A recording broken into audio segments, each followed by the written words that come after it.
हम्म। आज का टॉपिक है सेल सिग्नलिंग।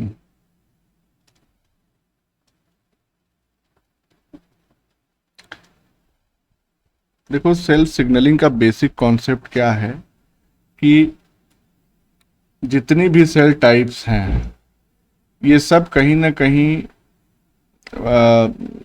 अपने सराउंडिंग से सिग्नल्स को रिसीव करती रहती हैं। और इसका मतलब ये हो गया कि जो सिग्नलिंग मॉलिक्यूल्स हैं ये बाहर से आ आके और सेल तक पहुंचते हैं, रीच करते हैं, और वो स्पेसिफिक सिग्नल्स लेके आते हैं या मैसेज लेके आते हैं। इसीलिए इनको हम क्या कहते हैं, मैसेंजर भी कहते हैं। तो इन जनरल होता क्या है कि जो सिग्नलिंग मॉलिक्यूल्स बाहर से आ रहे हैं, यानी एक्सटर्नल हैं, एक्सटर्नल सिग्नल मॉलिक्यूल्स, इनको हम फर्स्ट मैसेंजर का दर्जा देते हैं। फर्स्ट मैसेंजर क्यों कह रहे हैं, क्योंकि अभी सेकंड मैसेंजर की भी बात होगी। तो इसका मतलब ये है कि कोई ना कोई स्पेसिफिक मैसेज ये लेके आ रहे होंगे सेल के पास, और बहुत variety of signal molecules present होती है, और उसी के हिसाब से स्पेसिफिक रिस्पॉन्स सेल जनरेट करती है। जैसा सिग्नल मॉलिक्यूल्स होगा उसी के अकॉर्डिंग। तो एक बार जब ये सिग्नल मॉलिक्यूल आएगा किसी सेल के पास, तो जाहिर सी बात है सेल को उस सिग्नल मॉलिक्यूल को रिसीव करना पड़ेगा। अब रिसीव करने के दो तरीके हो सकते हैं। या तो ये सिग्नलिंग मॉलिक्यूल आकर के और सेल की सरफेस पे मौजूद रिसेप्टर से बाइंड करे, या दूसरी कंडीशन क्या हो सकती है कि ये सिग्नलिंग मॉलिक्यूल जो है वो डायरेक्टली एंटर कर जाए into the cell without the help of a receptor. यानी कि सेल की सरफेस पे इसके लिए रिसेप्टर्स हो सकते हैं, या सेल के अंदर इसके लिए रिसेप्टर्स जो है वो मौजूद हो सकते हैं, जिससे ये एंट्री करने के बाद बाइंड करेगा। तो एक चीज तो ये हो गई। दूसरा ये है कि सेल के अंदर जो रिसेप्टर्स मौजूद होते हैं वो, उनकी भी दो डिफरेंट लोकेशंस है। या तो वो साइटोप्लाज्म में मौजूद हो सकते हैं, या वो रिसेप्टर्स जो है वो न्यूक्लियस के अंदर प्रेजेंट हो सकते हैं। और वो रिसेप्टर्स जो हैं फाइनली बाइंड करेंगे सिग्नलिंग मॉलिक्यूल से। तो इसको हम कह सकते हैं न्यूक्लियर रिसेप्टर्स। इसको हम कह सकते हैं this one can be called as cytosolic receptor. और ये जो ब्लू वाला हमने आपको बताया, this can be called as cell surface receptor. कभी भी कोई सिग्नलिंग मॉलिक्यूल अगर बाहर से आ रहा है तो वो किसी न किसी रिसेप्टर से जुड़ेगा ही जुड़ेगा। अदरवाइज उस सिग्नल मॉलिक्यूल को कहाँ जाना है, क्या फंक्शन परफॉर्म करना है, ये चीज़ डिसाइड नहीं हो पाएगी। तो हमने देख लिया तीन कैटेगरी ऑफ रिसेप्टर्स। अब इसको जब क्लासिफाई किया जाता है तो हमको दो ही कैटेगरीज मिलती हैं। इन दोनों को एक साथ ग्रुप कर दिया जाता है एज इंट्रा सेल्यूलर रिसेप्टर, चूंकि ये सेल के अंदर पाए जाते हैं।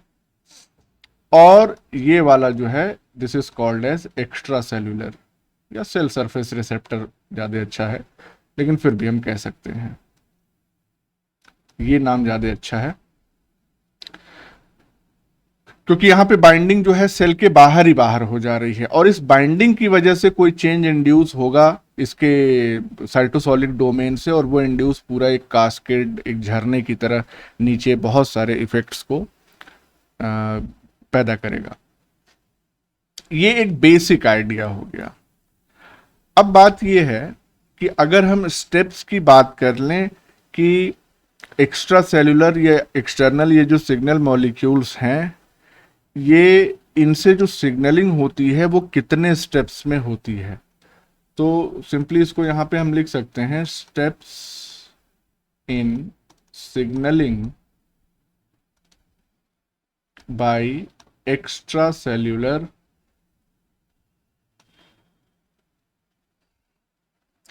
Signal molecules.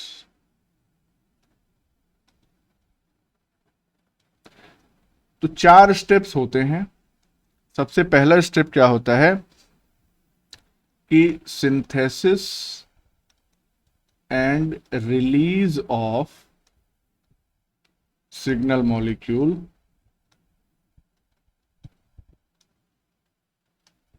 Bye signalling cell. जाहिर सी बात है, ये जो सिग्नल मॉलिक्यूल्स आ रहे हैं ये भी कहीं ना कहीं सिंथेसाइज हुए होंगे, और जिस सेल ने इसको सिंथेसाइज किया होगा, सिंथेसिस के बाद इसको रिलीज किया होगा, तब ये एक्स्ट्रा सेलुलर मीडियम में टहलते हुए जो इसकी टारगेट सेल है, this cell is target cell, वहां तक पहुंचे होंगे। तो सिंथेसिस वाली सेल अलग हो सकती है, टारगेट सेल जनरली अलग होती है, लेकिन हम आपको फॉर्म ऑफ सिग्नलिंग बताएंगे तो उसमें आपको ये भी बताएंगे कि कई बार ऐसा होता है कि जो सिंथेसिस कर रही है सेल सिग्नलिंग मॉलिक्यूल्स की, वही टारगेट सेल की तरह भी एक्ट करती है। That is called as autocrine signalling. तो वो टाइप्स हम पढ़ेंगे अभी। पहला स्टेप ये हो गया कि सिंथेसिस हो गया सिग्नल मॉलिक्यूल का और उसका रिलीज हो गया सब्सिक्वेंटली। दूसरा जो स्टेप होता है वो होता है transport of signal molecules to target cell. Target cell या सेल्स भी कह सकते हैं, कई सेल्स अफेक्ट हो सकती हैं एक बार में। ट्रांसपोर्ट का जनरली जो मीडियम होता है, अगर बहुत दूरी तक जाना है तो हम जानते हैं ब्लड के थ्रू। जैसे हार्मोन भी सिग्नलिंग मॉलिक्यूल्स होते हैं, तो वो कैसे ट्रांसपोर्ट होते हैं? Via blood. ये दूसरा स्टेप हो गया। जो तीसरा स्टेप होता है वो क्या होता है कि binding of signal molecule by specific receptor. और ये रिसेप्टर कहाँ पे मौजूद होगा? टारगेट सेल में, इन दी टारगेट सेल। और जब ये बाइंडिंग होती है तो बाइंडिंग के बाद जो रिसेप्टर है वो एक्टिवेट हो जाता है। तो एंड एक्टिवेशन ऑफ रिसेप्टर। और जब रिसेप्टर एक्टिवेट होता है तो वो फर्दर जो नेक्स्ट प्रोसेसेस हैं सिग्नलिंग के या नेक्स्ट स्टेप्स हैं उनको परफॉर्म करता है।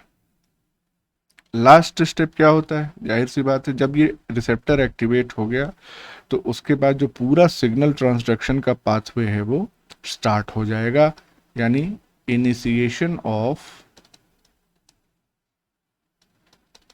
Signal transduction pathway.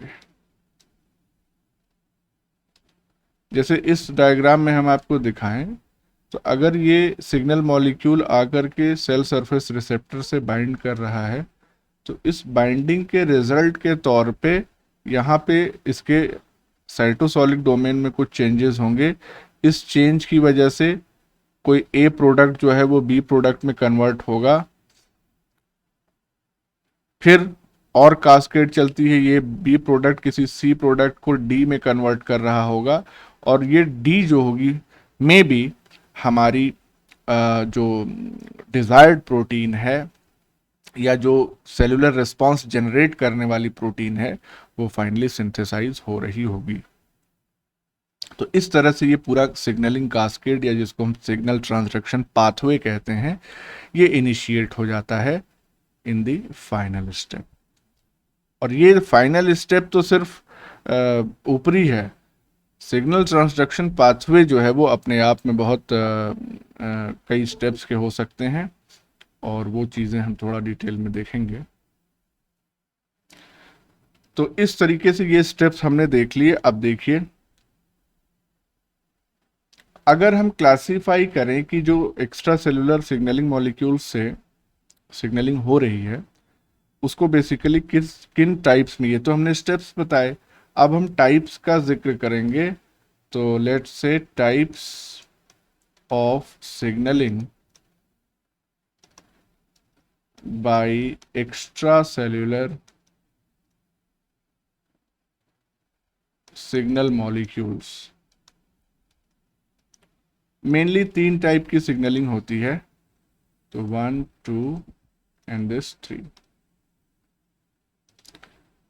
पहला जो होता है इसको हम कहते हैं एंडोक्राइन सिग्नलिंग,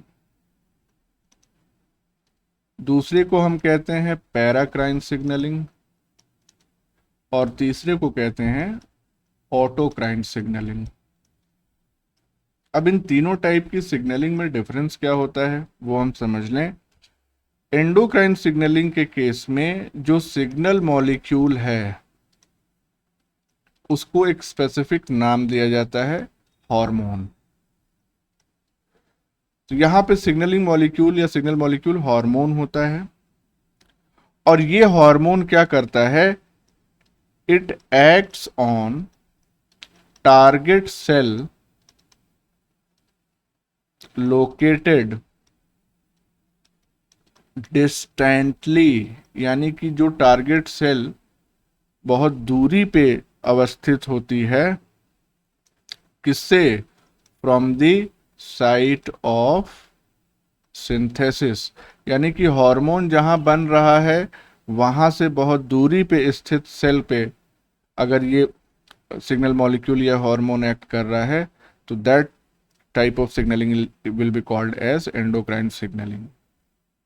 और हम जानते ही हैं पिट्यूटरी से निकलने वाले हार्मोन्स जो है वो अपना असर थायराइड से लेके और एड्रीनल ग्लैंड से लेके और बॉडी के और डिफरेंट पार्ट्स, इनफैक्ट जो ग्रोथ हार्मोन निकलता है पिट्यूटरी से वो तो पूरे बॉडी की हर एक सेल पे लगभग असर डालता है, चाहे वो हमारे पैर के एकदम उंगलियों की सेल्स क्यों ना हो।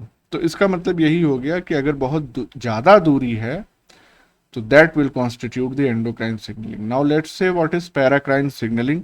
पैराक्राइन सिग्नलिंग में जो सिग्नल मॉलिक्यूल्स होते हैं, सिग्नल मॉलिक्यूल्स अफेक्ट सेल्स इन क्लोज प्रॉक्सिमिटी।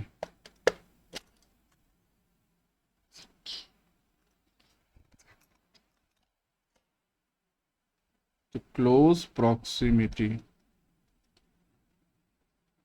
जैसे मान लीजिए एक सेल यहाँ पे है और इसके बगल में कोई और सेल है, सिग्नलिंग मॉलिक्यूल जो है वो यहाँ से निकला और यहाँ से निकलने के बाद अगर वो सेल सरफेस रिसेप्टर से बाइंड कर रहा है तो ठीक है, उस रिसेप्टर पे ये अटैच हो जाएगा। तो जब पास पास रहती हैं सेल्स तो उस केस में जो सिग्नलिंग होती है वो कहलाती है पैराक्राइन सिग्नलिंग। जैसे इसका अगर हम एग्जांपल दें आपको, हार्मोन वाले में तो आपके पास बहुत सारे एग्जांपल्स हैं, इसमें अगर हम एग्जांपल दें तो ब्लड क्लॉटिंग की जो इवेंट होती है that is mediated by paracrine signalling pathway. आपने देखा होगा कि ब्लड क्लॉटिंग के दौरान बहुत सारे फैक्टर्स जो है वो अपना रोल प्ले करते हैं, और उसमें प्लेटलेट्स के से सिक्रीट होने वाले भी बहुत सारे फैक्टर्स जो है वो निकलते हैं। प्लेटलेट्स जो है वो रिलीज करती हैं इन फैक्टर्स को, और एक प्लेटलेट से वो दूसरे प्लेटलेट पे असर इफेक्ट डालता है। The cells are in close proximity. इसी तरह से ब्लड क्लॉटिंग जब हम देखेंगे तो वहाँ पे इस चीज़ का जिक्र एक बार करेंगे। इसी तरह एक और एग्जांपल अगर हम यहाँ पे दें तो टिश्यू रिपेयर,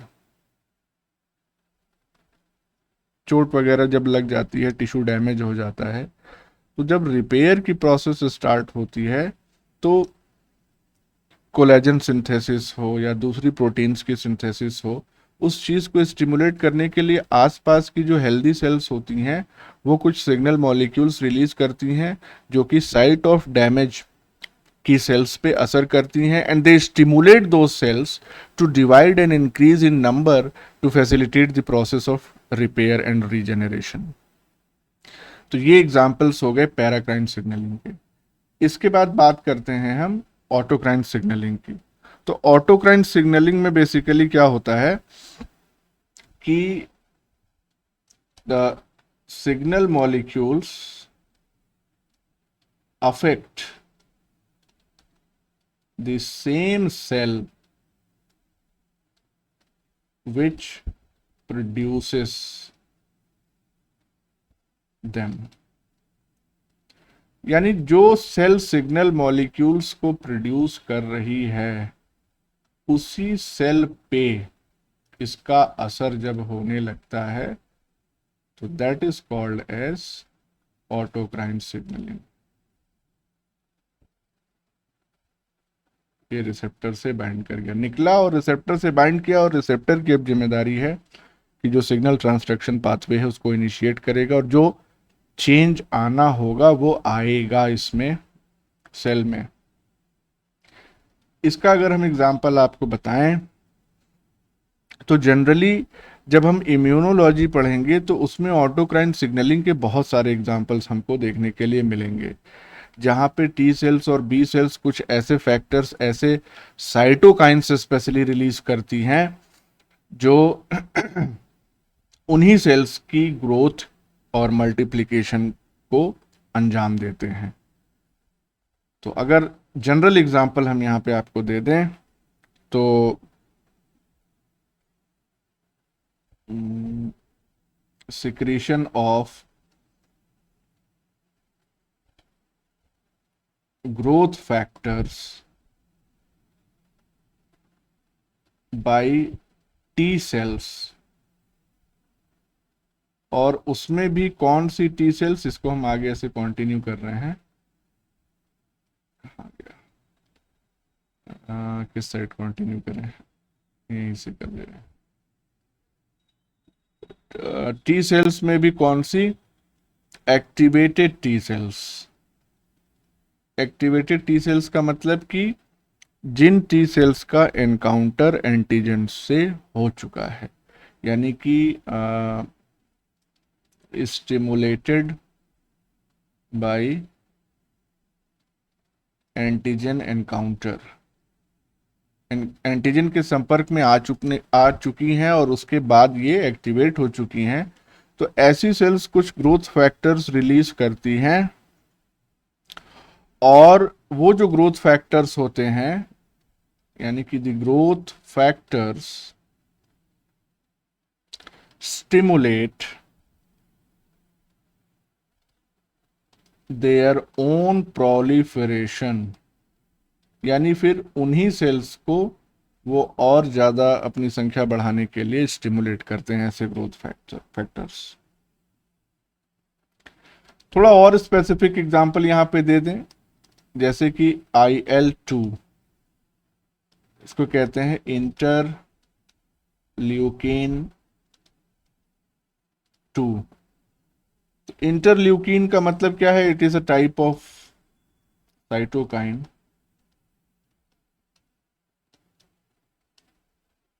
साइटोकाइन का मतलब कुछ नहीं है, ऐसे केमिकल्स जो किसी सेल के द्वारा रिलीज हो रहे हो, दैट आर कॉल्ड साइटोकाइंस। और उसका ये एक एग्जाम्पल है इंटरल्यूकिन। इंटरल्यूकिन इसको इसलिए कह रहे हैं क्योंकि ल्यूकिन आया है टर्म ल्यूकोसाइट से, इंटर का मतलब बिटवीन, तो यानी कि दो ल्यूकोसाइट्स के बिटवीन ये साइटोकाइन है प्रेजेंट या कम्युनिकेट कर रहा है, तो इसीलिए इसको इंटरल्यूकिन कह दिया गया। इसका सिक्रीशन जब होता है, और इसका सिक्रीशन करता कौन है, it is secreted by activated T cell, और ये जो होता है IL-2, ये एक तरीके से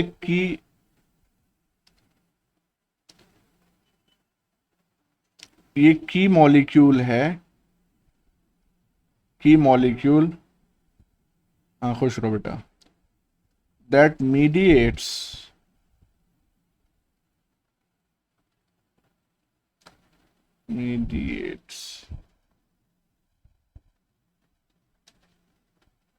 allograft rejection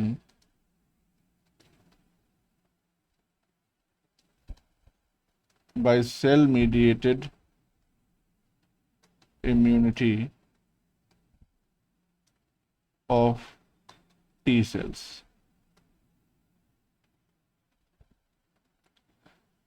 एलोग्राफ्ट रिजेक्शन का मतलब यही है कि अगर किसी दूसरे आदमी का कोई ऑर्गन या कोई टिश्यू किसी दूसरे आदमी में लगाया जा रहा है तो उसको हम लोग एलोग्राफ्ट कहते हैं। ऑटोग्राफ्ट का मतलब होता है जब सेम आदमी का टिश्यू जो है सेम आदमी में ही इम्प्लांट कर दिया जाए। जैसे जो लोग जो है वो आग वगैरह से जल जाते हैं, स्किन खराब हो जाती है फेस वगैरह की, तो थाई या हाथ की या पीठ की स्किन से उसको ग्राफ्टिंग कर दी जाती है तो रिपेयर हो जाता है, तो वो एग्जाम्पल हो जाता है ऑटोग्राफ्ट का। एलोग्राफ्ट में क्या होता है कि स्पीशीज सेम होनी चाहिए, मेंबर्स अलग अलग होते हैं और ऑर्गन ट्रांसप्लांटेशन होता है। ठीक है,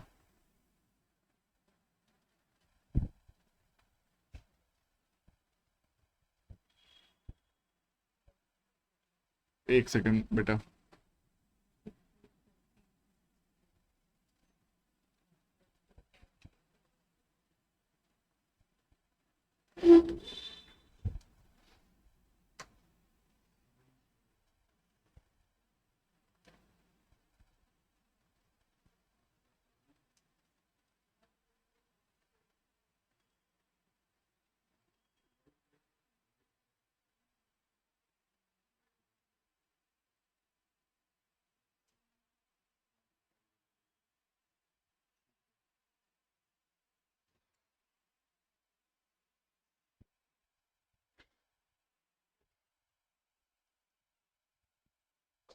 तो जो भी ऑर्गन ट्रांसप्लांट होते हैं उसमें सबसे खतरा जो है वो टी सेल्स को ही टी सेल्स से ही रहता है, जिस पेशेंट में ट्रांसप्लांट किया गया ऑर्गन। इसीलिए इम्यूनोसप्रेसिव ड्रग्स जैसे साइक्लोस्पोरिन वगैरह दिया जाता है ताकि इम्यूनिटी कुछ दिन के लिए कमज़ोर रहे। तो ये एग्जाम्पल हो गए ऑटोक्राइन सिग्नलिंग के। ये 3 टाइप की सिग्नलिंग हमने देख ली। इसके बाद एक स्पेशल टाइप ऑफ सिग्नलिंग आती है जिसको हम लोग कहते हैं जक्स्टाक्राइन सिग्नलिंग।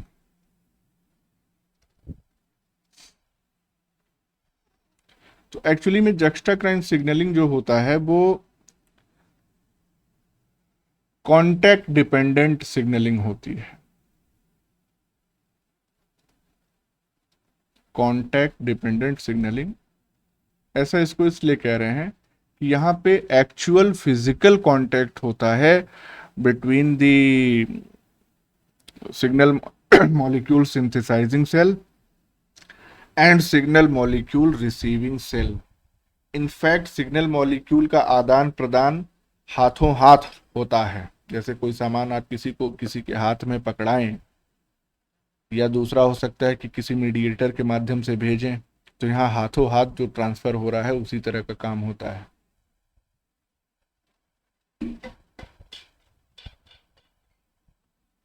बाकी के तीनों टाइप की सिग्नलिंग में कांटेक्ट डिपेंडेंसी नहीं थी, तो इसलिए ये थोड़ा सा एक अलग क्लासिफिकेशन में आता है। बहुत इंपॉर्टेंट, बेहद इंपॉर्टेंट टाइप की सिग्नलिंग है ये। तो इसमें होता क्या है कि अच्छा लिख दिया, यानी कि इसको अगर थोड़ा सा यहां पे और लिख दें, physical contact is required between the cells to effect signaling। यहां पे इफेक्ट लिखा है हमने, अफेक्ट लिख देते, ए लिख देते तो इस पूरे सेंटेंस का मतलब ही बदल जाता। यानी कि सिग्नलिंग को इफेक्टिव होने के लिए फिजिकल कांटेक्ट चाहिए सेल्स के बीच में, और अगर अफेक्ट लिख देते तो इसका मतलब फिजिकल कांटेक्ट की वजह से सिग्नलिंग अफेक्ट हो जा रही है, हो नहीं पा रही है। तो थोड़ा सा ध्यान रखना है लैंग्वेज पे भी। अब इसमें एग्जाम्पल्स हम आपको दें तो हमारे पास 2 एग्जाम्पल्स हैं। एक एग्जाम्पल है नॉच सिग्नलिंग का और दूसरा एग्जाम्पल है हमारे पास क्लासिकल कैडहेरिन सिग्नलिंग। जब हम लोग एम्ब्रियोलॉजी पढ़ेंगे, embryonic development, specially mammalian embryological, और उसमें भी ह्यूमन का जब एम्ब्रियोलॉजिकल डेवलपमेंट पढ़ेंगे तो हम देखेंगे वहां पे कि ये नॉच सिग्नलिंग जो है वो बहुत इंपॉर्टेंट रोल प्ले कर रही है। अभी तो आपको सिर्फ इसका नाम याद रखना है।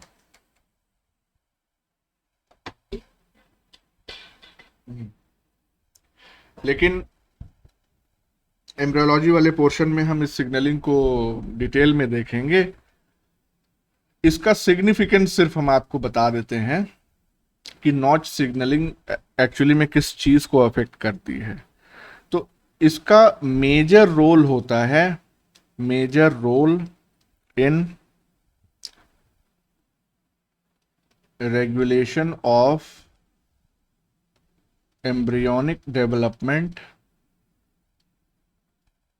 और एम्ब्रियोनिक डेवलपमेंट में भी स्पेशली न्यूरोजेनेसिस। मतलब कि जब नर्वस सिस्टम का फॉर्मेशन होता है एम्ब्रियो में, mostly in the third trimester, सात छठे महीने के बाद से, तो उस दौरान नॉच सिग्नलिंग या कांटेक्ट डिपेंडेंट सिग्नलिंग जो होती है वो बहुत अहम रोल प्ले करती है। हम लोग देखेंगे बाद में क्या रोल प्ले करती है। 4 टाइप के नॉच सिग्नल मॉलिक्यूल्स होते हैं, 1 2 3 4, अलग अलग रोल होता है सबका। Now this classical cadherin signalling, तो इनफैक्ट ये भी बहुत इंपॉर्टेंट रोल प्ले करती है in the embryological development as well as post embryonic development, यानी कि जब बच्चा पैदा हो जाता है और मतलब इंडिविजुअल बॉडी तैयार हो जाती है। अगर एम्ब्रियोनिक डेवलपमेंट के दौरान इसकी हम बात करें तो this signalling is involve in morphogenesis. इसका मतलब क्या हुआ कि सेल का differentiation into a specific type, शुरू में सब स्टेम सेल्स होती हैं और वो स्टेम सेल किस तरह की सेल में ट्रांसफॉर्म होगी, उससे वो हिपैटोसाइट बनेगा, आरबीसी बनेगी, हार्ट की सेल बनेगी, किडनी की बनेगी, किस टाइप की सेल बनेगी, उस प्रोसेस को कंट्रोल करना, उस प्रोसेस को इफेक्ट में लाना इस कैडहरिन सिग्नलिंग की जिम्मेदारी है। तो it is also equally important as this notch signalling is. तो मॉर्फोजेनेसिस का मतलब क्या होता है कि appearance of specific morphological form, this is called morphogenesis. तो उसके लिए ये सिग्नलिंग, तो इसलिए आपने देख लिया कि जक्स्टाक्राइन सिग्नलिंग कितनी इंपॉर्टेंट है। तो ये तो हमने बात कर ली ओवरऑल, थोड़ा सा ब्रीफ इंट्रोडक्शन की कि एक्चुअली में सेल सिग्नलिंग है क्या, इसके टाइप्स क्या हैं। अब हम बात करेंगे एक्चुअल जो मॉलिक्यूल्स हैं जिनकी वजह से ये पूरी प्रोसेस जो है वो असरदार होती है। तो सिग्नल मॉलिक्यूल्स के बारे में अब हम लोग चर्चा करेंगे कि एक्चुअली में ये सिग्नल मॉलिक्यूल्स होते क्या हैं।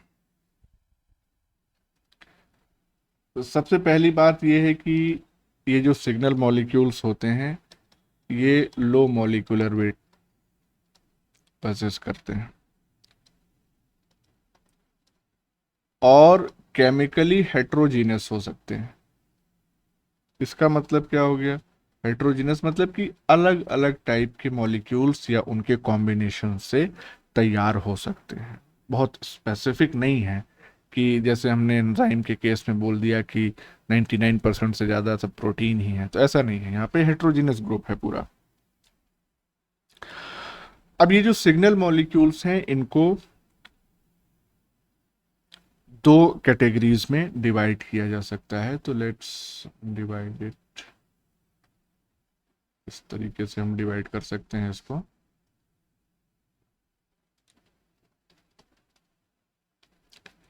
या तो ये मेम्ब्रेन बाउंड हो सकते हैं, या फिर सिक्रेटरी नेचर के हो सकते हैं। मेम्ब्रेन बाउंड सिग्नल मॉलिक्यूल्स किस टाइप की सिग्नलिंग में इन्वॉल्व होंगे, बता सकते हो? अभी तो बताया हमने। एंडोक्राइन। नहीं। Yes, very good. जक्स्टाक्राइन है सिर्फ। तो सिंपली हम लिख देते हैं in contact dependent signalling. Sir उसमें जो वो ग्लाइकोलिपिड या ग्लाइकोप्रोटीन होता है, किसमें? जिसमें वो कार्बोहाइड्रेट वाला रीजन होता है, वही तो सेल सिग्नलिंग में हेल्प करता हाँ, यस यस। वो स्पेसिफिक जो रिसेप्टर्स, रिसेप्टर कह रहे हैं, स्पेसिफिक जो ऑलिगोसेकेराइड्स होंगे वो इन्वॉल्व होंगे, तो वही सिग्नल मॉलिक्यूल की तरह एक्ट करेंगे और मेम्ब्रेन पे ही वो प्रेजेंट रहेंगे। तो इन कांटेक्ट डिपेंडेंट सिग्नलिंग, या इसी को हम कह रहे थे जक्स्टाक्राइन सिग्नलिंग। और दूसरे जो सिक्रेटरी हैं वो बाकी तीनों कैटेगरी को बिलोंग करेंगे, यानी कि एंडोक्राइन, पैराक्राइन एंड ऑटोक्राइन। अच्छा तो इस तरह से हम इसको यहाँ पे कर देते हैं डिवाइड, ताकि याद रहे। एंडोक्राइन, पैराक्राइन एंड ऑटोक्राइन, ना तो लिख लेंगे। तो इस तरीके से डिपेंडिंग अपॉन देयर लोकेशन ये सिग्नल मॉलिक्यूल्स जो है डिवाइड किए जाते हैं। अच्छा, रिसेप्टर्स के बारे में हमने आपको बताया है, पहले इंट्रोड्यूस कर दिया है कि या तो इंट्रासेल्युलर रिसेप्टर्स हो सकते हैं इनके, और या तो एक्स्ट्रा सेल्युलर। अच्छा, अब सवाल ये आता है कि ऐसा क्या होता है कि कुछ सिग्नल मॉलिक्यूल्स के लिए सेल के अंदर रिसेप्टर्स होते हैं और कुछ के लिए सरफेस पे ही प्रेजेंट होते हैं। तो उसके हिसाब से भी हम फिर से सिग्नल मॉलिक्यूल्स को कैटेगराइज कर सकते हैं, सिग्नल मॉलिक्यूल्स। और उसमें भी जो एक्स्ट्रा सेल्यूलर सिग्नल मॉलिक्यूल्स हैं उन्हीं की अब हम बात करेंगे, मेम्ब्रेन बाउंड वाले की नहीं, यानी ये जो सेक्रेटरी वाले हैं उन्हीं की बात हम करेंगे। तो ये जो सिग्नलिंग मॉलिक्यूल्स हैं इसमें मेनली हम कह सकते हैं कि दो कैटेगरी है। एक कैटेगरी जो होती है वो होती है स्मॉल स्मॉल लाइपोफिलिक मॉलिक्यूल्स की,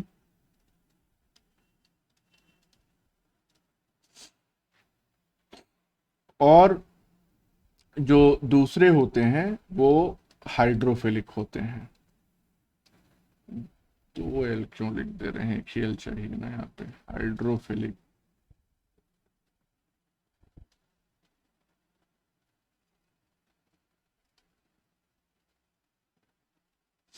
हाइड्रोफिलिक मॉलिक्यूल्स। तो अब ध्यान दीजिए, अगर लाइपोफिलिक मॉलिक्यूल होगा तो आसानी से सेल के अंदर चला जाएगा, या हाइड्रोफिलिक मॉलिक्यूल? है लाइपोफिलिक मॉलिक्यूल। यस। तो ये पॉइंट ध्यान रखना है कि जो लाइपोफिलिक मॉलिक्यूल्स होते हैं इनके जो रिसेप्टर्स होते हैं वो प्रेजेंट होंगे कहाँ, सेल के अंदर या सरफेस पे? Intracellular receptor. तो इसका मतलब कि they diffuse across plasma membrane. Sir जैसे वो स्टेरॉइड हार्मोन के अंदर प्रेजेंट हो तो स्टेरॉयड हार्मोन वाला ना? जी। हाँ हाँ, वो लाइपोफिलिक वाले कैटेगरी में ही आएगा। तो और जो इंसुलिन वाला होता है, हाँ, ये हाइड्रोफिलिक वाले में आ जाएंगे। तो ये डिफ्यूज कर जाते हैं प्लाज्मा मेम्ब्रेन के थ्रू, तो इसका मतलब कि दे इंटरैक्ट विद इंट्रासेल्युलर रिसेप्टर्स। और यहाँ पे हाइड्रोफिलिक मॉलिक्यूल में तो भाई उल्टा केस है, तो they do not enter the cell, क्योंकि अंदर जा ही नहीं सकते, प्लाज्मा मेम्ब्रेन बैरियर की तरह एक्ट करेगी, और इसी वजह से they bind to cell surface receptors.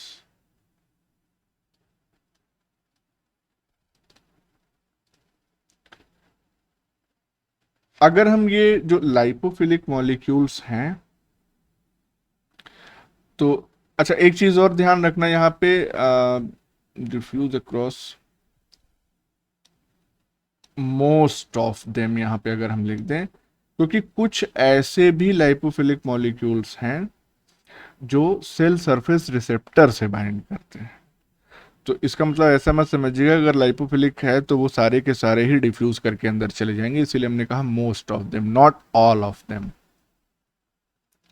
एक चीज। दूसरा ये है कि दिस लाइपोफिलिक मॉलिक्यूल्स के टाइप के जो सिग्नल मॉलिक्यूल्स होते हैं, they are members of eicosanoids. Lipid में इकोसेनॉइड्स के बारे में कुछ पढ़ाए थे क्या तुम लोगों को? नहीं सर, नहीं सर, आज पहली बार नाम से। अच्छा, इकोसेनॉइड्स के बारे में, खैर कोई बात नहीं, पहली बार सुनी हो तो ये जितना पढ़ाना था उतना यहाँ हम बता देंगे।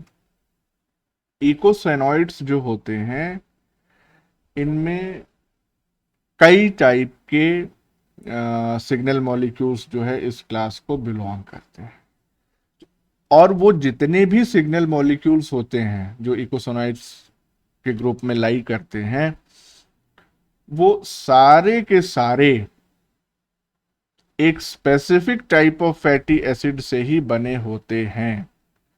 यानी कि all of them are synthesized from, और इस फैटी एसिड का नाम आपको मालूम है, एराकिडोनिक एसिड। कितने कार्बन का? 20 का। 20 कार्बन का। तो ये जो एराकिडोनिक एसिड है, यही जितने भी टाइप ऑफ इकोसेनॉइड्स हैं उनको उनके प्रिकर्सर की तरह एक्ट करता है। एक चीज ये हो गई। तो जैसे अगर हम इकोसेनॉइड्स के एग्जाम्पल आपको बताएं, फॉर एग्जाम्पल किसके, ऑफ, क्योंकि पेज बदल गया ना यहाँ पे, तो इकोसेनॉइड्स,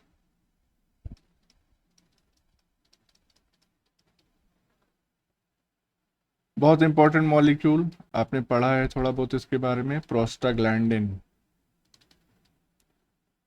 इसी क्लास को बिलोंग करने वाला एक और मॉलिक्यूल है जिसको हम कहते हैं prostacyclin.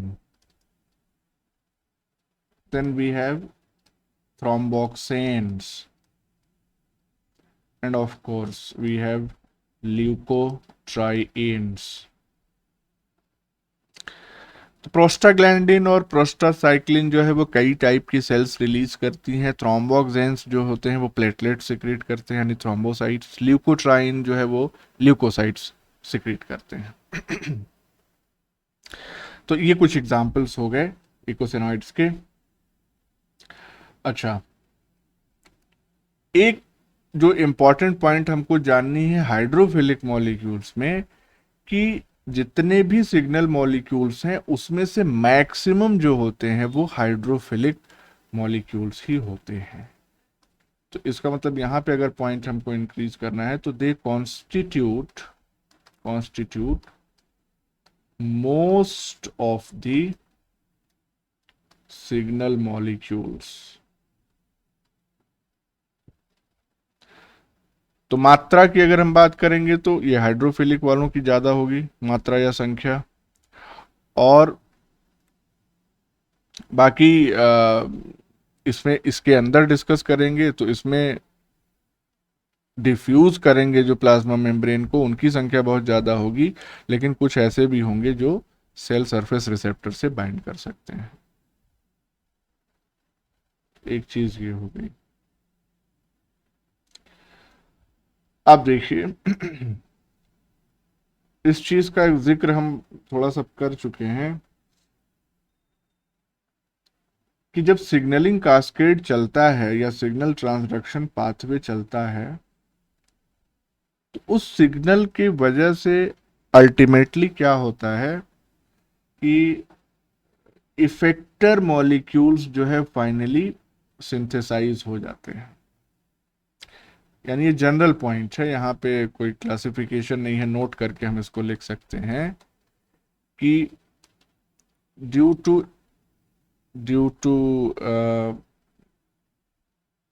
completion of a signal transduction pathway,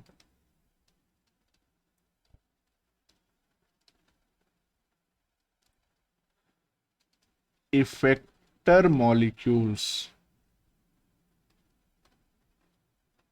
are synthesized.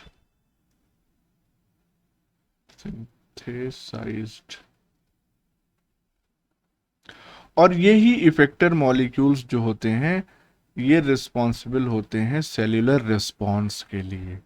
तो इफेक्टर मॉलिक्यूल्स क्या हैं? They are responsible for specific cellular response. भाई सिग्नल मॉलिक्यूल क्यों आ रहा है? कोई ना कोई रिस्पॉन्स जनरेट करने, तो वो रिस्पॉन्स आएगा कैसे? Because of synthesis of these effector molecules as the signal transduction pathway completes. तो ये जो इफेक्टर मॉलिक्यूल्स हैं ये अलग अलग टाइप्स के हो सकते हैं। जैसे कि ये कोई एंजाइम हो सकता है, ये कोई ट्रांसक्रिप्शन रेगुलेटरी प्रोटीन हो सकता है, यानी ऐसा प्रोटीन जो ट्रांसक्रिप्शन को रेगुलेट करे, जाके कैसे करेगा वो सब हम लोग देखेंगे। या ये कोई साइटोस्केलेटल प्रोटीन हो सकती है और सेल के मूवमेंट या दूसरे बिहेवियर को कंट्रोल कर सकती है प्रोटीन।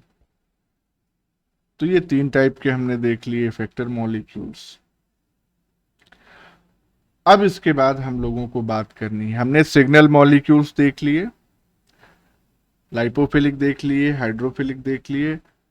अब ये सिग्नल मॉलिक्यूल्स जिससे जाकर जुड़ेंगे उसकी बात कर लेते हैं, यानी now we will talk about receptors.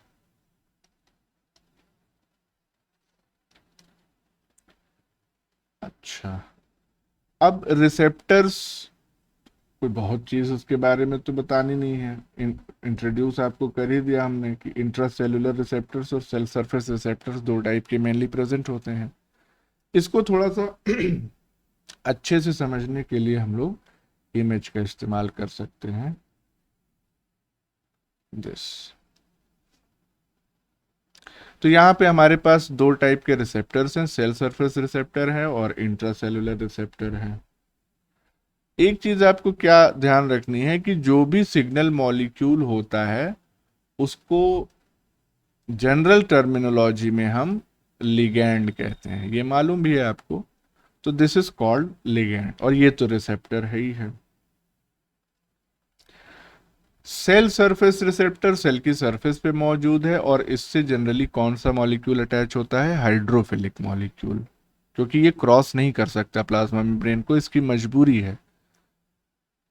इसी तरह से इंट्रासेल्युलर रिसेप्टर्स जो होते हैं वो सेल के अंदर प्रेजेंट रहते हैं, तो they can be present either in the cytosol और they can be present inside the nucleus.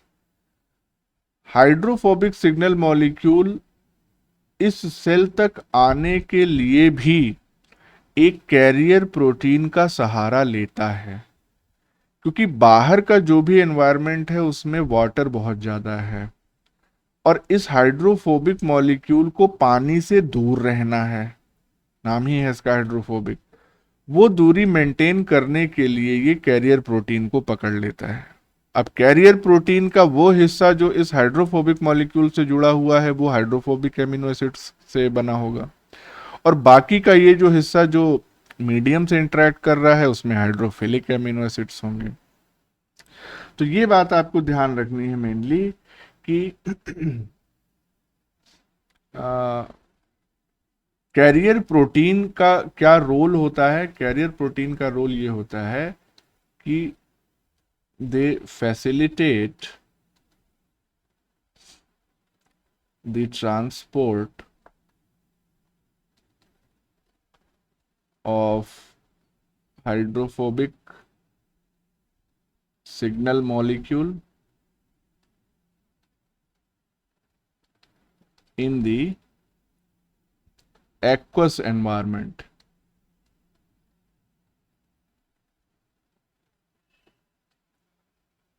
ये जिम्मेदारी इस कैरियर प्रोटीन की होती है। एक बार जब ये अपनी टारगेट सेल तक पहुंच जाता है molecule, then it gets dissociated from its carrier protein and it moves into the plasma through the plasma membrane into the cell. और ये जो मूवमेंट होता है, it is by simple diffusion, simply diffuse हो जाता है ये आसानी से थ्रू द प्लाज्मा मेम्ब्रेन और अंदर जाके अपने रिसेप्टर से, जो कि साइटोसॉल में प्रेजेंट हो सकता है या न्यूक्लियस में प्रेजेंट हो सकता है। कई बार ऐसा होता है कि साइटोसॉल के रिसेप्टर से बाइंड करने के बाद ये जो रिसेप्टर लिगैंड कॉम्प्लेक्स बना है, ये एज अ होल न्यूक्लियस के अंदर मूव करता है और वहां पे को एक्टिवेटर्स से अटैच होके फाइनली ट्रांसक्रिप्शन को रेगुलेट करता है। कम करेगा, ज्यादा करेगा, that depends upon type of signal molecule.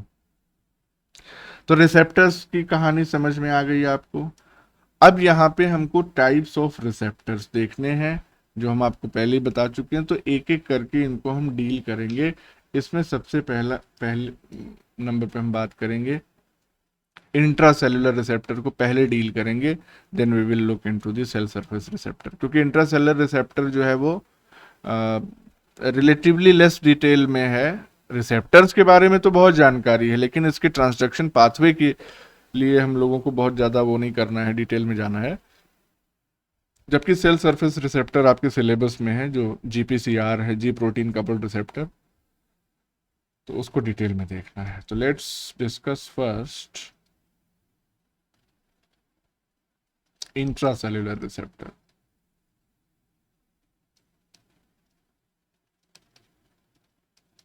या रिसेप्टर्स।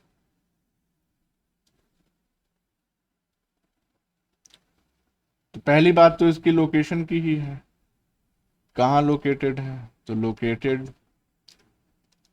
आइदर इन साइटोसॉल और इन न्यूक्लियस। या तो साइटोसॉल में होंगे या तो न्यूक्लियस में होंगे। इंट्रासेलुलर रिसेप्टर्स में भी कैटेगरी है। कैटेगरी क्या है, मतलब अगर इसको भी हम क्लासिफाई करना चाहें या इसकी डाइवर्सिटी जस्ट देखना चाहें, तो हमारे पास फिर से 3 टाइप के मौजूद हो जाएंगे। एक को कहते हैं स्टेरॉयड रिसेप्टर्स, दूसरे को हम कहते हैं नॉन स्टेरॉयड रिसेप्टर्स, और तीसरे को हम कहते हैं ऑर्फन रिसेप्टर्स, या पूरा नाम अगर इसका हम लिख दें, न्यूक्लियर ऑर्फन रिसेप्टर्स। ऑर्फन मतलब जानते हो ना क्या मतलब है? अनाथ। हाँ, अगर ये लिख दें तो भी तो ठीक रहेगा। जी सर। तो ठीक है, अनाथ है या यतीम है, क्यों है अभी हम देखेंगे। तो स्टेरॉयड रिसेप्टर्स जो होते हैं, अब इसमें एग्जाम्पल अगर हम देना चाहें तो दे सकते हैं। एग्जाम्पल्स तो हमेशा ही देना चाहिए, नंबर पाने का सबसे अच्छा तरीका है। जैसे कि कॉर्टिकोस्टेरॉइड्स के लिए जो रिसेप्टर्स होते हैं, कहाँ से सिक्रीट होता है corticosteroid? Adrenal cortex. Yes. Then we have sex steroids, ये कहाँ से? ये टेस्टोस्टेरोन से। बस एड्रिनल कॉर्टेक्स ये वहां से भी, और बाकी जो हाँ प्राइमरी सेक्स ऑर्गन से वहां से भी। तो ये कुछ ऐसे मॉलिक्यूल्स हैं, और इनके लिए जो रिसेप्टर्स होते हैं वो स्टेरॉयड रिसेप्टर्स की कैटेगरी को बिलोंग करते हैं। और नॉन स्टेरॉयड हार्मोन्स में, जैसे नॉन स्टेरॉयड रिसेप्टर्स में किसके लिए रिसेप्टर्स प्रेजेंट हो सकते हैं? थायराइड के लिए, थायराइड हार्मोन के लिए रिसेप्टर हो सकता है हमारे पास। देन एड्रिनल मेडुला की। हार्मोन्स के लिए। एड्रिनल मेडुला वाले, उसमें से क्या निकलता है बताओ, एड्रिनल मेडुला वाले में एड्रिनलिन और वो किस क्लास को बिलोंग करते हैं, हाइड्रोफिलिक या लाइपोफिलिक? हाइड्रोफिलिक, हाँ दोनों का तो, नहीं। तो वो यहाँ आएगा ही नहीं, है ना। जाओ। Then we have these nuclear orphan. यहाँ कंफ्यूज मत होना, यहाँ हमने रिसेप्टर लिखा है और नीचे हमने वो लिगैंड लिख दिया है, तो कंफ्यूज नहीं होना है उसमें। यहाँ पे भी रिसेप्टर यहाँ पे मेंशन किया है और नीचे हमने लिगैंड लिखे हैं, उतना तो समझ है ही है, उतना हमको बताने की भी जरूरत नहीं, इतना समझ लोगे खुद ही। अब ये जो न्यूक्लियर ऑर्फन रिसेप्टर्स होते हैं वो क्या होते हैं, इसके बारे में जानने से पहले इंट्रासेलुलर रिसेप्टर के बारे में एक पॉइंट और यहाँ पे ऐड कर दें तो इसको बताना थोड़ा सा आसान हो जाएगा। वो ये है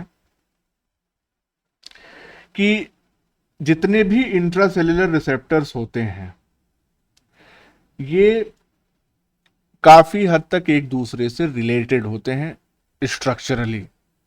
तो यानी कि ये पॉइंट अगर हम यहाँ पे लिख दें कि ऑल intracellular receptors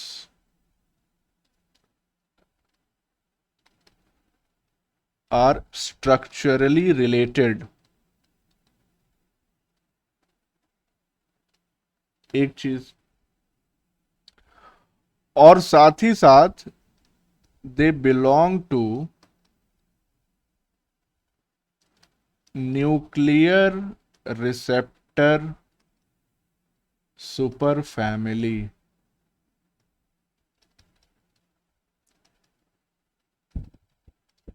न्यूक्लियस में पाए जाने वाले जो रिसेप्टर्स हैं उनकी बहुत ज्यादा तादाद है।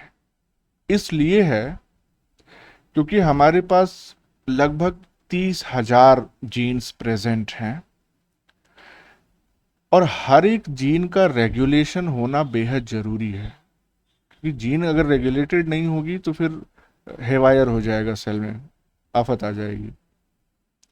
कहीं ना कहीं हर एक जीन को रेगुलेट करने के लिए टाइप ऑफ रिसेप्टर भी मौजूद होना चाहिए, ऑल्दो इंडिविजुअल नहीं होना चाहिए वो रिसेप्टर, लेकिन at least it has to belong to some group which may control more than one jeans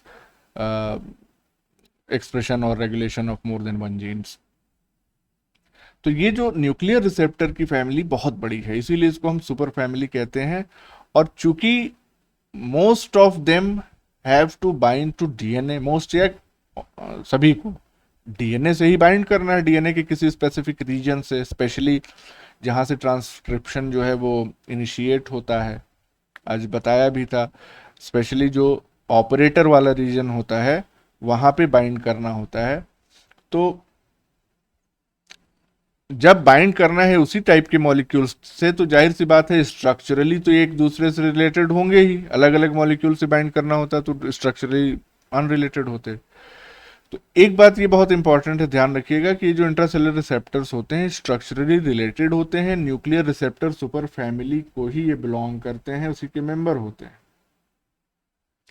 अब इन्हीं न्यूक्लियर रिसेप्टर सुपर फैमिली के कुछ मेंबर्स ऐसे होते हैं जिनके लिगैंड के बारे में अभी तक कुछ नहीं पता चला है कि एक्चुअली में ये किससे बाइंड करते हैं और फाइनली जाके डीएनए के या जीन के एक्सप्रेशन को रेगुलेट करते हैं।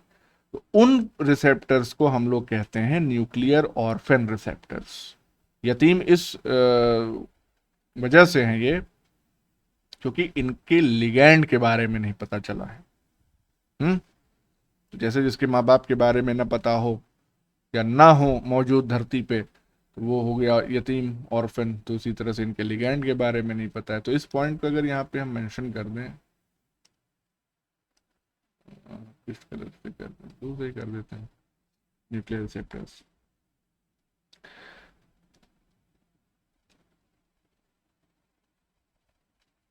इनके बारे में कैसे पता चला, तो वो सीक्वेंस सिमिलैरिटी से पता चल गया कि हाँ ऐसे रिसेप्टर्स मौजूद हैं, लेकिन इनके लिगैंड के बारे में अभी तक नहीं पता चला है।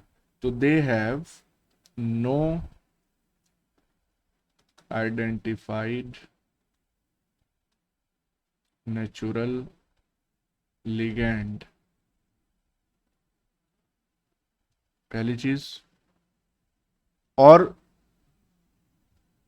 अब ये पॉइंट यहाँ पे हमने जब मेंशन कर ही दिया है तो फिर से ये लिखना बेमानी है कि they belong to nuclear receptor super family. अरे भाई ये भी इंट्रासेलुलर रिसेप्टर है ही, हमने ऑल यहाँ पे लिख ही दिया तो इनके लिए भी वो चीज़ लागू हो जाती है। तो बस ये पॉइंट आपको याद रखना है। नेक्स्ट, तो जब सारे इंट्रासेलुलर रिसेप्टर जो है वो न्यूक्लियर रिसेप्टर की फैमिली को बिलोंग करते हैं, तो अब जरा न्यूक्लियर रिसेप्टर के बारे में भी देख लिया जाए कि ऐसा उनमें क्या खास है। तो न्यूक्लियर रिसेप्टर्स जो होते हैं, शॉर्ट में इसको एनआरस कह देते हैं, ये एक्चुअली में होते क्या है, या it is a family of highly conserved transcription factors.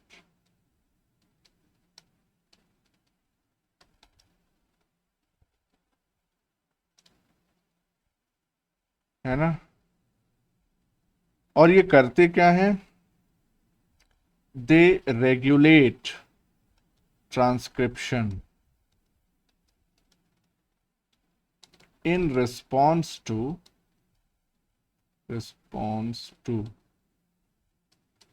Signal molecules. और कौन सा सिग्नल मॉलिक्यूल इनके पास आएगा? लाइपोफिलिक, है ना? वही आएगा ही, वो तो बताने की जरूरत है नहीं बार बार। दे आर यूबिक्विटस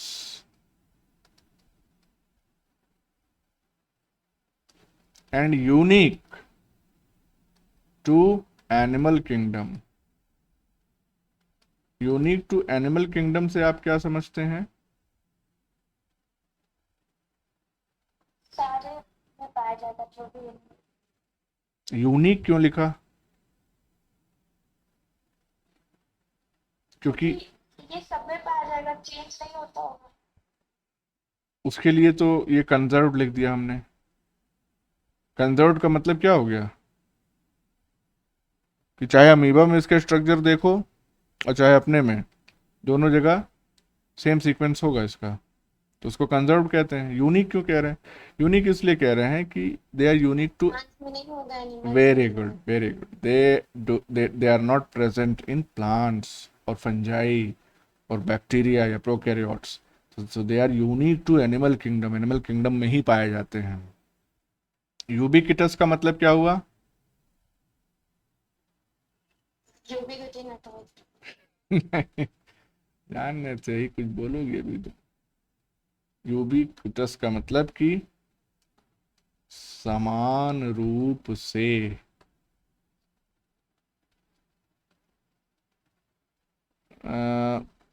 डिस्ट्रीब्यूटेड का क्या कहेंगे हिंदी? बताओ भैया नागेश। वितरित। अरे वाह, शाबाश।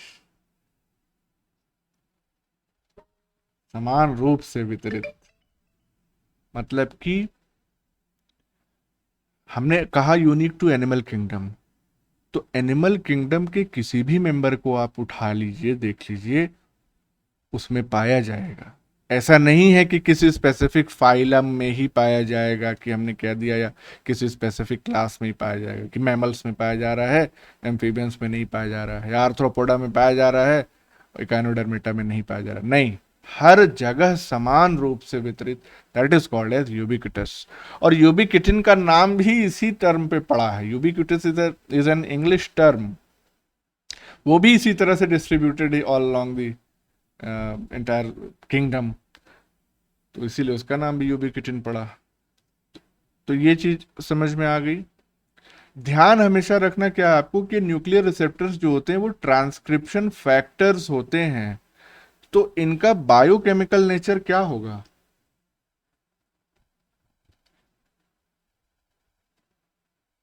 गेस करो। न्यूक्लिक एसिड ट्रांसक्रिप्शन फैक्टर्स होते हैं ये।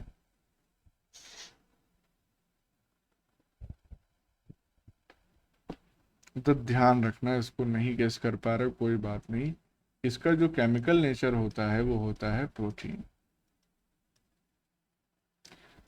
हमने सिग्नल मॉलिक्यूल के बारे में कहा था कि वो केमिकली हेट्रोजीनस होते हैं, हमने रिसेप्टर के बारे में कभी ऐसा नहीं कहा। तो रिसेप्टर्स जो होते हैं वो प्रोटीन ही तो होते हैं मोस्टली।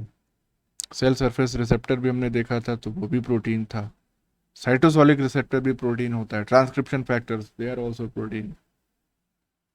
तो एक चीज ये हो गई। अब सवाल ये है कि ये न्यूक्लियर रिसेप्टर्स जो होते हैं ये बाइंड किससे करते हैं, किससे बाइंड करते हैं? मेम्ब्रेन से। हम्म, न्यूक्लियर रिसेप्टर हैं। न्यूक्लियर मेम्ब्रेन से बाइंड करते बट तब तो फिर वो सरफेस रिसेप्टर हो गए होते, सेल सरफेस रिसेप्टर हो गए होते, अरे न्यूक्लियर सरफेस रिसेप्टर हो गए होते। हैं। तो डीएनए से हाँ, फिर वो attach होंगे। अब बताया तो था अभी वो ऑपरेटर वाला रीजन। तो ध्यान रखिएगा कि they bind to regulatory DNA sequence. खैर ऑपरेटर से भी नहीं अटैच होंगे, हमने आपको बताया था ना, अगर याद हो आज का, कि एक और सीक्वेंस होता है जिसको रेगुलेटरी सीक्वेंस कहते हैं। एक तो प्रमोटर था, एक ऑपरेटर था, एक और सीक्वेंस होता है जिसको रेगुलेटर कहते हैं, वो भी डीएनए में ही अपस्ट्रीम में प्रेजेंट होता है। तो उस रेगुलेटर सीक्वेंस कैसा? रिप्रेसर भी तो बोला था आपने रेगुलेटरी को। नहीं नहीं नहीं नहीं नहीं, वो अलग चीज है।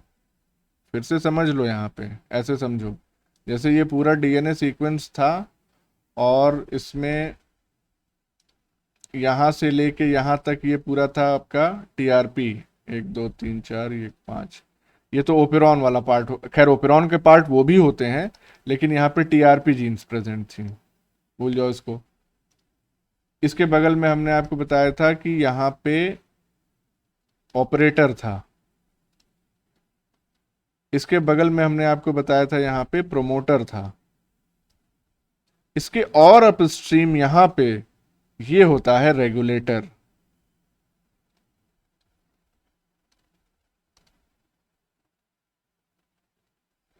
तो इस तरीके से ये जो रेगुलेटर वाला सीक्वेंस होता है डीएनए में, इससे जाके ये ट्रांसक्रिप्शन फैक्टर्स जो है वो बाइंड करते हैं।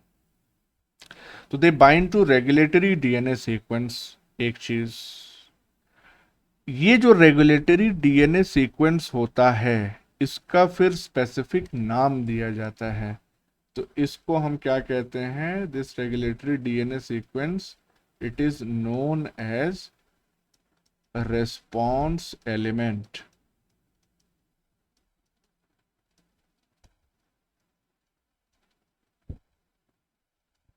ये हो गया रेस्पॉन्स एलिमेंट। तो यानी कि इस रेगुलेटर को हम रेस्पॉन्स एलिमेंट भी कह सकते हैं, लेकिन जब हम ओपेरॉन की बात करते हैं तो वहां पे इसको रेगुलेटर ही कहते हैं। खैर, अब ये जो न्यूक्लियर रिसेप्टर्स थे एनआरस, ये 3 तरीके से रेस्पॉन्स एलिमेंट से बाइंड कर सकते हैं, या उस डीएनए सीक्वेंस से, रेगुलेटरी डीएनए सीक्वेंस से। वो 3 तरीके क्या के हैं वो हम देख लेते हैं। यानी कि binding with R E, short में लिख देते हैं यहाँ पे, जाओ भैया बैक, आर ई। तो रिस्पॉन्स एलिमेंट से ये 3 तरीके से बाइंड कर सकते हैं, एज मोनोमर, एज होमोडाइमर, या एज हेटेरोडाइमर। तो 3 तरीके से इसकी बाइंडिंग हो सकती है। मोनोमर के तौर पे, अब इसमें एक्सप्लेन करने की जरूरत तो है नहीं, सिंगल यूनिट अटैच हो रही होगी तो मोनोमर होगी, सिमिलर दो यूनिट्स अटैच हो रही होंगी तो होमोडाइमर होगा, डिफरेंट दो यूनिट्स अटैच हो रही होंगी तो हेट्रोडाइमर हो जाएगा। मोनोमर के तौर पे जो रिसेप्टर अटैच होता है उसका एग्जाम्पल हमारे पास है स्टेरॉइडोजेनिक फैक्टर 1। इसी तरह से होमोडाइमर का एग्जाम्पल हमारे पास स्टेरॉइड रिसेप्टर्स।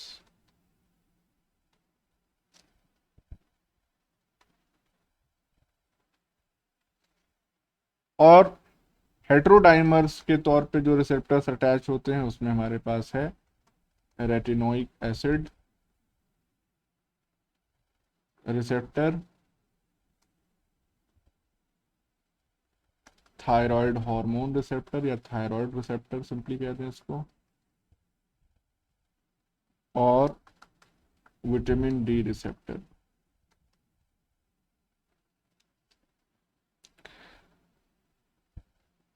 इतनी बात समझ में आ गई। अब ये जो न्यूक्लियर रिसेप्टर्स होते हैं ये इन जनरल जीन एक्सप्रेशन को पॉजिटिवली रेगुलेट करते हैं। इसका मतलब क्या हो गया कि जब भी ये रिसेप्टर्स बाइंड करेंगे रिस्पॉन्स एलिमेंट से तो ये टारगेट जीन के एक्सप्रेशन को बढ़ाएंगे। अगर इस पॉइंट को हम अलग से मेंशन कर दें या नोट करके भी लिख सकते हैं, नहीं नेक्स्ट पेज पे ही ठीक है। We don't have scarcity of pages, use as many as I can. Note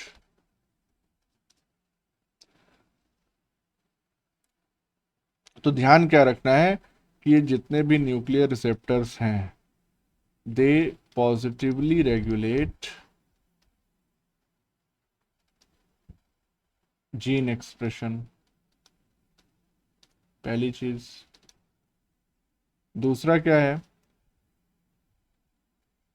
कि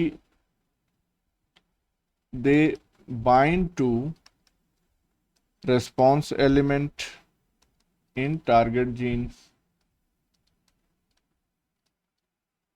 पहला काम ये करते हैं। उसके बाद क्या करते हैं,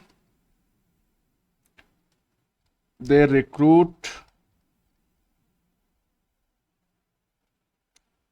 को एक्टिवेटर्स